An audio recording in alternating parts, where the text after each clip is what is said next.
Hi అండి, అందరు ఎలా ఉన్నారు? Welcome to S N foods and vlogs. ఈరోజైతే నేను ఒక స్వీట్ రెసిపీ చేశానండి.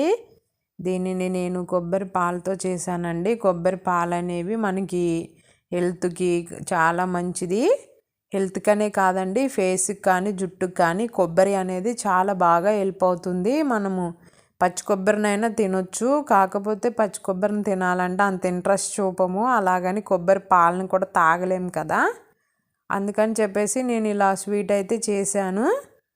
ఈ స్వీట్ మనము ఇలా తింటే మనకి ఏంటంటే కొంచెం మనకి యూజ్ అవుతుందని చెప్పేసి ఇలా చేశానండి. చూసారు కదా, చాలా సాఫ్ట్గా చాలా బాగా వచ్చిందండి. మీరు కూడా తప్పకుండా ఇంట్లో ట్రై చేయండి. దీనిని నేను పంచదార ఏం వాడట్లేదు కాబట్టి, బెల్లం యూస్ చేశాను కాబట్టి షుగర్ ఉన్న వాళ్ళైనా హ్యాపీగా తినేయొచ్చండి. దీని తయారీ విధానం చూద్దాం. దీనికోసం నేను ఒక కొబ్బరికాయని తీసుకొని అందులో సగం వాడుతున్నాను. దీన్ని ఫస్ట్ మనం మిక్సీ పట్టుకోవాలి. ఇలా కచ్చాపచ్చగా మిక్సీ పట్టుకున్న తర్వాత కొంచెం వాటర్ పోసుకొని మళ్ళీ మిక్సీ పట్టుకోవాలి. ఇలా మిక్సీ పట్టుకున్న తర్వాత ఈ పాలను మనము జల్లెల్లో వేసుకొని మొత్తం పాలు అనేవి సపరేట్ చేసుకోవాలండి. ఇలా చేసుకున్న తర్వాత మనం చూసారు కదా, ఒక్కసారే కాదు 2-3 టైమ్స్ మనం మిక్సీలో వేసి కొన్ని వాటర్ పోసి ఇలా మనం మిక్సీ పట్టడం వల్ల పాలు అనేవి మనకి మొత్తం వస్తాయి. ఇందులో వాటర్ పోస్తేనే మనకి పాలు అనేవి వస్తాయండి. మరీ ఎక్కువ పోసినా మళ్ళీ వాటర్ కంటెంట్ ఎక్కువ అవుతుంది. మనము అది ప్రిపేర్ చేసుకోవడానికి హల్వా లేట్ అయిపోతుంది. ఇలా చేసుకున్న తర్వాత వీటిని పక్కన పెట్టుకోవాలి. మళ్ళీ ఒక మిక్సీ గిన్నె తీసుకొని 1 కప్పు అటుకులు తీసుకోండి. వీటిని మొత్తం మనము పొడి చేసుకోవాలి. ఇలా పొడి చేసుకున్న అటుకుల పొడిని మనము ముందుగానే కొబ్బరి పాలను చేసుకొని పెట్టుకున్నాం కదా, అందులో వేసుకోవాలి. ఇలా వేసుకొని మొత్తం కలుపుకోవాలి. ఇలా కలుపుకోవడం వల్ల ఏంటంటే మనకి బెల్లంలో వేసుకున్నప్పుడు మంచిగా ఉంటుందండి. ఇది కలుపుకోవడానికి ఒక 1 మినిట్ అయితే టైం పడుతుంది. చూశారు కదా, ఇలా మొత్తం అయితే కలుపుకోండి. మనకి ఉండలు ఏమీ ఉండొద్దండి. ఉండలు లేకుండా మొత్తం ఇలా కలుపుకోవాలి. చూశారు కదా, ఇదైతే అయిపోయింది. ఇప్పుడు ఒక ప్యాన్ దీన్ని పక్కన పెట్టుకొని ఒక ప్యాన్ పెట్టుకుందాము. ప్యాన్లో నేను ఏ కప్పుతో అయితే అటుకులు తీసుకున్నానో అదే కప్పుతోటి 1 కప్పు బెల్లం అయితే తీసుకున్నాను. ఇందులో కొంచెం వాటర్ పోసుకోవాలి.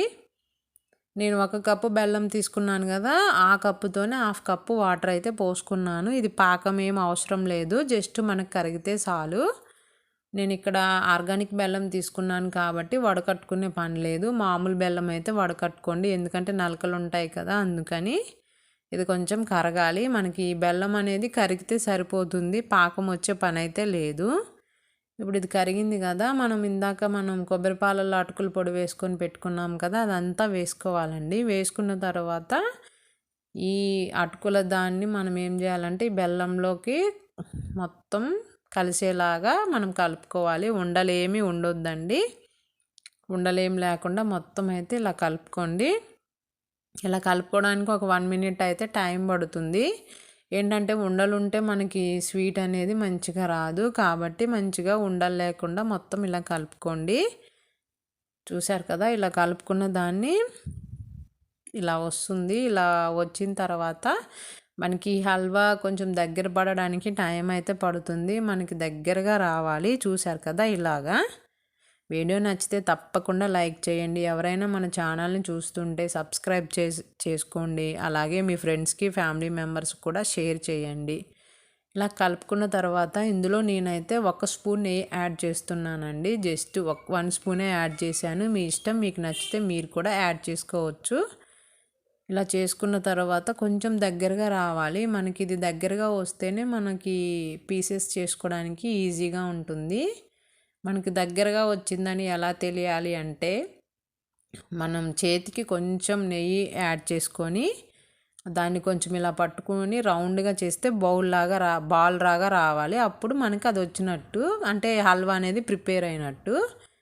ఇందులోనే కొంచెం నేను యాలకుల పొడి వేసుకొని దించేసుకుంటున్నాను. దీనికి మనము ముందుగా ఒక గిన్నె తీసుకొని అందులో కొంచెం నెయ్యి రాసుకోండి. నెయ్యి రాసుకున్న తర్వాత ఈ హల్వాని ఇందులో వేసుకొని పూర్తిగా చల్లారనివ్వాలండి. మనకి పీసెస్ కావాలి అనుకుంటే ఇది మొత్తం చల్లారనివ్వాలి, లేదు అనుకుంటే అలాగైనా తినొచ్చు. కానీ పీసెస్ రావాలంటే ఇలా వదిలేయాలండి.